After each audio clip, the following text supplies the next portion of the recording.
የምናሸንፈው እኛ ነን። ህይወት ነው ወይስ መሸናነፍን የተያዛችሁት እናንተ? ሩታ የአብርሽ ደህንነት አሳስቦሽም አያውቅም ሲጀምር ማለት ነው። አንድ ቀን አስበሽ ላይ አታውቂም። ገባሽ? ቡዝዬ ልክ ናት ያለችው። አሁንም ቢሆን የልጁን ደህንነት ነው የምትፈልገው እሷ። የልጁ ደህንነት ያስፈልጋል ለሁሉም ሰው ማለት ነው። እና አንቺ አሁንም የልጁ ደህንነት ሳይሆን የሚያስፈልግሽ ከአንቺ ጋር ብቻ ሆኖ እንደዚሁ እንደ በግ ልትጎትችው ነው የምትፈልጊው። ገባሽ?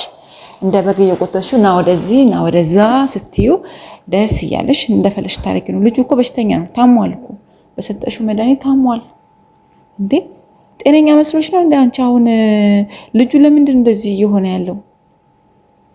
ደህንነቱ እንዲመልስ አትፈልጊም? አሁንም ቡዝዬ የምትለው እውነት ነው። የልጁ ደህንነት ነው የሚያስበው። አንቺ ስለ ጤንነቱ የምታስቢ አይደለሽ። አንቺ ስለ ጤንነቱ የምታስቢ ቢሆን ኖሮ የምትጨነቂው ስለ ደህንነቱ ነበረ። ግን ሄርሜላ ይዛው ስለጠፋችና ከሄርሜላ ጋር እንዳይሆን ብቻ ስለምታስቢ ራስ ወዳድ ስለሆንሽ ሌላ ነገር አይደለም። ገባሽ? ሲቀጥል አብርሃም ቢሞት ደስተኛ ነሽ አንቺ። ሄርሜላ ስለወሰደችው እልህ ይዞሽ እንጂ ፍቅር አይደለም። ፍቅር ቢሆን ለልጁ ታስቢ ነበር፣ ለልጁ ደህንነት ታስቢ ነበር። አንቺ ሀሰበሽ ሄርሜላ ስለወሰደችውና የሄርሜላ ጋር በመሆኑ ብቻ ነው የተበሳጨሽ ያለችው። አንቺና ያተካሰስ ወንድሙ ኤፍሬም ማለት ነው። ስለዚህ አሁንም ቢሆን አንቺ ደህንነት የምትፈልጊ ከሆነ ሄርሜላ ጋር ታዩ እስቲ። ደህንነቱን ማያስበኝና ሄርሜላ ጋር ቢሆንም ችግር የለውም በስቲ። አንቺ እንደ በግ እንዲገዛልሽ ታች እንዲልልሽ ደህንነቱ አያሳስብሽም። አብርሃም ቢሞት የሚጎዳው ቤተሰቦቹ ናቸው፣ አንቺ አይደለሽም። አንቺ ምን አለብሽ? ሌላ ወንድ ታገቢያለሽ፣ ሌላ ወንድ ጋር ትሄጃለሽ። ገባሽ? ለምን በአሁን ሰዓት አንቺ የሰው ራስ ወዳድ በመሆንሽ ብቻ ብዙ ነገር እያሳጣሽ ነው ያለሽው።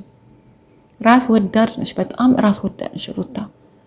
ወይኔ ለልጅሽ እንኳን አታስቢም? ለልጅሽ አባት አታስቢም? ለልጅሽ አባት ደህንነት አታስቢም? እሱ ልጅ ጸበል መሄድ አለበት። አሁንም ቡዝዬ ፈልጊና ጸበል ውሰጁ። በቃ ጸበል ነው ይዘሽ መሄድ አለብሽ።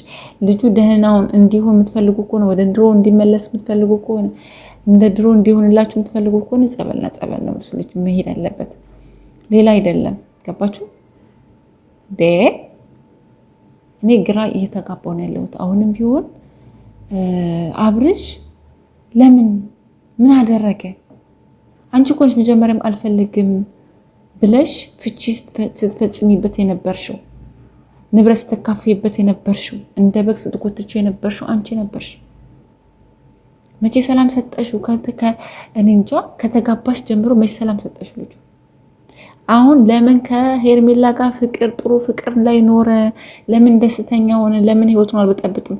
ለምን አንቺ ሄደሽ አልተሳካልሽማ? ሌላ ወንድ ጋር ሄደሽ አልተሳካልሽማ? እንደ አብርሽ የሆነልሽ ወንድ አላገኘሽማ? እንጂ እንዳለችው ሜሪ 10 ወንድ ታንደባልላለች ስትል ነበር። 10 ጊዜ ወልዳ 10 ወንዶች ታመጣለች ብለሻለች። ለምንድን ነው የማታመጡት ታዲያ ወንዱ? ታዲያ ምን ትሰራላችሁ አብርሽ ጋር? አሁንም ዝባዚንካችሁን ትታችሁ ልጁን ጸበል ውሰዱት ፈልጋችሁ። ይሄ የሰጠችው ሆድ ውስጥ የቀረው መርዝ እንዲወጣ ያስፈልጋል። ገባችሁ? አሁንም ቢሆን ይሄ ቀላል አይደለም። አብርሽ ሆድ ውስጥ የቀረው ነገር ቀላል አይደለም። እንደ ቀላል አትዩት። የእውነት የሰው ህይወት ላይ እንዴት ነው የምትጫወቱት? ወንድምየውም ሆነ እሷ ሚስት ነች የተባለችው የ80 ሚስቱን ብትሆን ፍቺ ያቀርባለች እኮ። ስለዚህ አሁንም ቢሆን ምንም ከሷ ጋር የሚያገናኘው ነገር የለም። ሩታ ቀልድሽን ትተሽ የልጁን ህይወት አድኑ።